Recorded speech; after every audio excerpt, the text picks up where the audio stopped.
Então, tá conseguindo se analisar? Percebeu o que te faz perder o foco? Agora vamos aprender melhor sobre um estado chamado de flow e que acontece durante nossos momentos de foco. A ciência explica que nosso sistema nervoso só processa uma certa quantidade de informação por vez. É por isso que você não consegue ouvir e entender duas pessoas que estão falando com você ao mesmo tempo. Assim, quando alguém começa a criar, utilizando-se do artesanato e dentro dele da costura em feltro, sua existência fora dessa atividade torna-se temporariamente suspensa. As atenções a como seu corpo se sente, seus problemas em casa ou no trabalho, até mesmo sua fome ou cansaço desaparecem. É como se o corpo desaparecesse durante a prática da costura e, com isso, nos permitisse ter foco, em vez de tentar viajar em todas as situações presentes que nos estressam. Um psicólogo croata, Mihai Csikszentmihalyi, percebeu esse fenômeno de absorção quando nos envolvemos com foco em uma atividade e nomeou-o de fluxo, em inglês flow. Após décadas de pesquisa, ele entendeu que o flow poderia ser um dos componentes do que ele chamou de segredo da felicidade. Ele diz, abrindo aspas, quando estamos envolvidos com a criatividade, sentimos que estamos vivendo mais plenamente do que durante o resto da vida. Você sabe o que você precisa fazer e que é possível fazer, mesmo que seja difícil, e o senso de tempo desaparece. Você se esquece de si mesmo, sentindo-se parte de algo maior. Fecha aspas. Esses efeitos são semelhantes, como eu já citei anteriormente, ao da meditação, da yoga e de outras técnicas orientais que buscam, assim como o artesanato e, portanto, a costura em feltro, desligar essa chave do constante estado de estresse dos nossos cérebros, que não consegue distinguir entre a próxima reunião com o chefe e o próximo ataque de um animal selvagem. Esse estado constante de vigília é conhecido como luta ou fuga, explicado para alguns durante as aulas de biologia do ensino médio. E graças aos movimentos repetitivos da costura, por exemplo, tendo foco com feltro, nós conseguimos acalmar esse estado, ativando então um sistema chamado nervoso parasimpático. Eu vou passar um vídeo para você ter uma noção do que a gente está falando. Imagine que seu avô é um bilionário e decidiu levar você para passear no novo investimento dele, um parque de diversões que fica em uma certa ilha. A visão daquele simpático bom velhinho enche você de felicidade e tranquilidade. Ele leva você e os outros convidados para um divertido cinema, onde ele explica como foi a construção do parque e como será o passeio. Você se sente bem calmo e até meio sonolento. Sua respiração e batimentos cardíacos estão lentos. Suas pupilas estão contraídas e você começa a sentir um pouco de fome e vontade de ir ao banheiro. Depois do filme, uma ida ao banheiro e um lanche muito bem servido, todos são levados para os carros de passeio, que se despedem do seu avô e entram no parque, onde vocês verão os animais. Tudo seria maravilhoso se não fosse por um funcionário ganancioso que sabota o passeio e solta todos os animais. Ao anoitecer, começa uma chuva com trovões e você ouve um grande estrondo. Você vê um vulto de 4 metros de altura e 12 de comprimento pela janela do carro. Ele urra e olha de volta para você.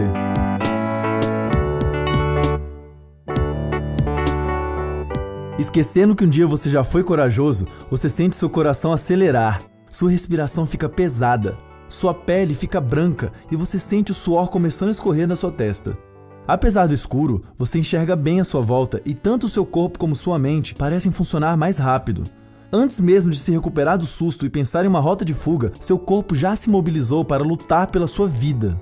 Essas alterações fisiológicas entre uma pessoa que está de boa e uma que está tensa são resultados dos comandos de duas partes do nosso sistema nervoso autônomo, chamados de parasimpático e simpático, que controlam nosso organismo em momentos de calma e ameaça, respectivamente. O sistema nervoso autônomo é o conjunto das fibras nervosas que controlam atividades inconscientes, como ativar glândulas e contrair músculos involuntários por todo o corpo. Suas duas partes trabalham para gerenciar nossos recursos e garantir nossa sobrevivência em diferentes situações.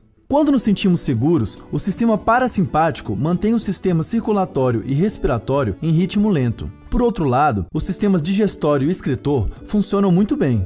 Você fica calmo, sente fome e sede. Assim economizamos energia ao mesmo tempo que absorvemos e guardamos todos os nutrientes que podemos, como carboidratos, lipídios e proteínas que poderão ser usados mais tarde como combustível.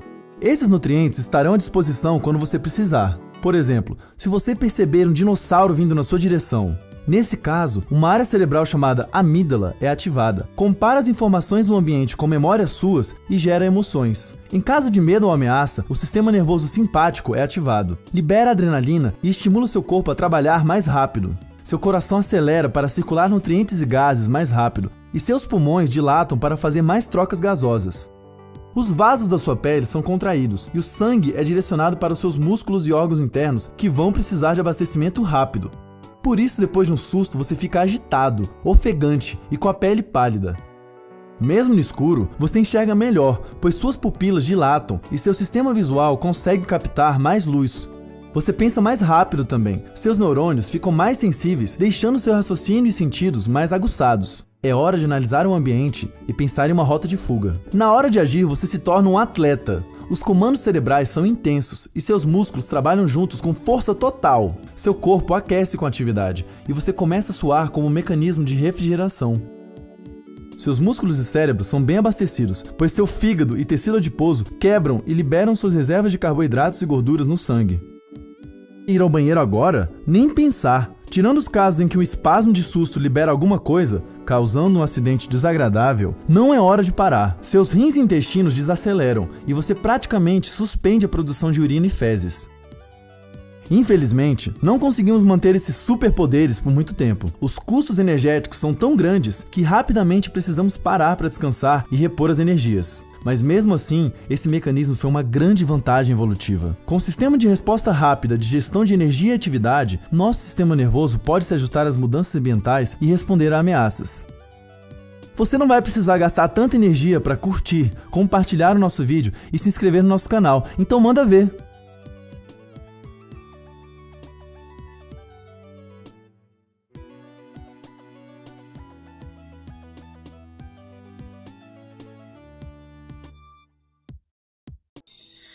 Então, como nós podemos saber quais desafios estão de acordo com a nossa habilidade? Olha essa imagem. Esse diagrama mostra os estados emocionais que provavelmente você experimenta ao tentar concluir uma tarefa, dependendo da dificuldade percebida do desafio e da sua percepção quanto ao seu nível de habilidade. Por exemplo, quando a tarefa não é desafiadora e não exige muita habilidade, é bem provável que você sinta tédio em relação a ela. Mas enfrentar uma tarefa desafiadora, sem habilidades necessárias, pode facilmente levar a preocupação e ansiedade. Para encontrar esse equilíbrio e ter o melhor desempenho, você precisa então de um desafio que seja significativo, interessante, como a costura em feltro, e precisa de habilidades bem desenvolvidas também, para ter a confiança e enfrentar o desafio. Ou seja, se você ainda não tem habilidade com a costura, entenda que essas primeiras práticas não vão te levar ao estado de flow, mas a sua determinação em desenvolver essa habilidade nova vai te levar à posição onde você vai conseguir experimentar esse fluxo, ou seja, vai estar totalmente envolvida e engajada na atividade do foco com feltro. Quando você alcançar este estado, aos outros, será como se você dominasse a arte, fazendo o foco com feltro e a costura em feltro em si parecer tão fácil, de tão envolvido que você vai estar em cada peça. Mihaly, durante seus estudos sobre o flow, o fluxo, conseguiu identificar nele 10 componentes ou experiências que acompanham esse estado de fluxo. Ter uma compreensão clara do que você deseja alcançar. Ser capaz de se concentrar por um período prolongado de tempo. Perder o sentimento de consciência de si mesmo. descobrir que o tempo passa rápido, obter um feedback direto e imediato, experimentar equilíbrio entre seus níveis de habilidade e desafio, ter um senso de controle pessoal sobre a situação, sentir que a atividade é intrinsecamente gratificante, ter falta de consciência das necessidades corporais e estar completamente absorvida na própria atividade. Claro, nem todos esses fatores e experiências precisam necessariamente estar presentes para que o fluxo aconteça, mas é provável que você experimente muitos deles. E 3 coisas precisam estar presentes se você quiser entrar num estado de fluxo. Objetivos. Então, esses objetivos, no nosso caso de produzir uma peça com feltro, vão adicionar motivação e estrutura ao que você está fazendo, que no fundo é ter foco. Esteja você aprendendo uma nova peça musical, criando uma apresentação, você deve trabalhar em direção a uma meta para experimentar o fluxo. Ou seja, o método Aruil precisa fazer sentido para você, pois entendendo seus componentes, você será capaz de compreender o objetivo de melhorar então seu foco com feltro. O segundo item é o equilíbrio. Deve haver um bom equilíbrio entre a sua habilidade, percebida por você, e o desafio que você percebe da tarefa. Se um deles pesar mais do que o outro, não vai provavelmente acontecer esse fluxo.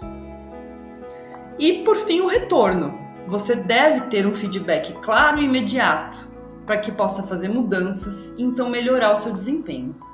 Isso pode ser tanto o feedback de outras pessoas quando verem a peça pronta, ou a consciência de que você está progredindo naquela tarefa.